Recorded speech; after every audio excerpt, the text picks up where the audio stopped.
Welcome back.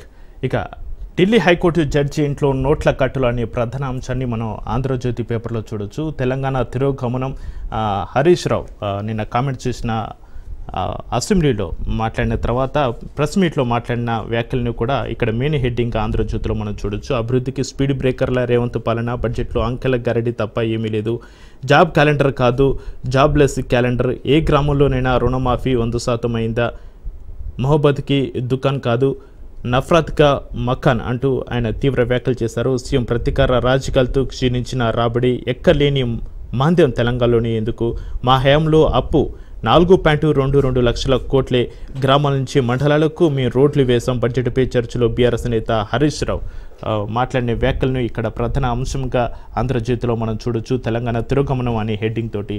అయితే Delhi high court judge ఇంట్లో నోట్ల కట్టులు, అగ్ని ప్రమాదంలో బయటపడ్డ గుట్టు, ఏ వార్తను కూడా ఆంధ్రజ్యోతిలో హైలైట్గా మెయిన్ హెడ్డింగ్లో తీసుకోవడం జరిగింది. హోలీ నాడు జస్టిస్ యశ్వంత్ వర్మ బంగ్లాలో అగ్ని ప్రమాదం ఆర్పడానికి వెళ్లిన అగ్నిమాపక సిబ్బంది, అక్కడి వరకు ఓ గదిలో కనిపించిన డబ్బుల కట్టలు ఈ నెల 14 ఈ ఘటన జరిగితే 21న వెలుగులోకి 15 నుంచి 50 కోట్ల దాకా ఉంటుందంటూ కథనాలు అయితే ఉన్నాయి. ప్రభుత్వ వర్గాల ద్వారా సిజేఐకి ఈ సమాచారం. ఆయన నేతృత్వంలో సమావేశమైన కొలీజియం జస్టిస్ వర్మ బదిలీకి ఈ భేటీలో ఏకగ్రీవ ప్రతిపాదన అంటూ కూడా ఈ వార్తని మనం చూడొచ్చు. ఇక తక్కువ వడ్డీకి రుణాలు ఇవ్వండి, RADF కింద మంజూరు చేయండి, సూక్ష్మ నీటిపారుదలకు నిధులు ఇవ్వండి, కొత్తగా PACSలను ఏర్పాటు చేయండి, నాబార్డు చైర్మన్ను కోరిన సీఎం రేవంత్ రెడ్డి.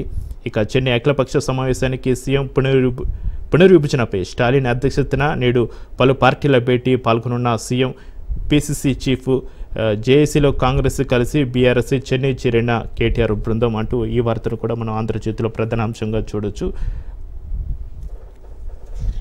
ఇక నమస్తే తెలంగాణ పేపర్లో ఒకసారి మెయిన్ అంశాలు ఏమున్నాయో ఒకసారి చూద్దాం.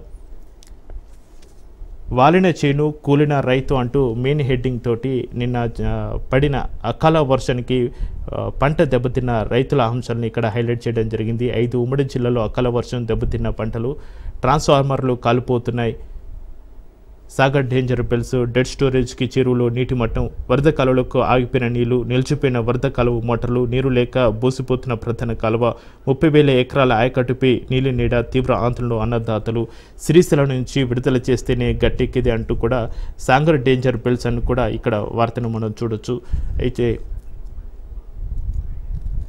తెలంగాణలో ఒకవైపు వరి పంట కోతలకు సిద్ధమవుతుండగా మరోవైపు నీళ్ల కొరతతో చివరి వరకు నీరందడం లేదు. పెద్దపల్లి జిల్లా ధర్మారం మండలంలోని కొత్తపల్లి గ్రామంలో ఎండిన వరి పొలాల్లో రైతు బూక్య రమేష్ నాయక్ అక్కడ పంట చేతికి అందే సమయంలో నీళ్లు లేక ఎండిపోతున్న వార్తను కూడా మనం ఆ ఫోటోను కూడా మనం చూడొచ్చు. నమస్తే తెలంగాణలో దక్షిణాదికి అన్యాయం అయ్యే నేడే చెన్నైలో అఖిలపక్ష సమావేశం హాజరవుతున్న బీఆర్ఎస్ బృందం, ఆ వార్తను కూడా ఇక్కడ మనం చూడొచ్చు.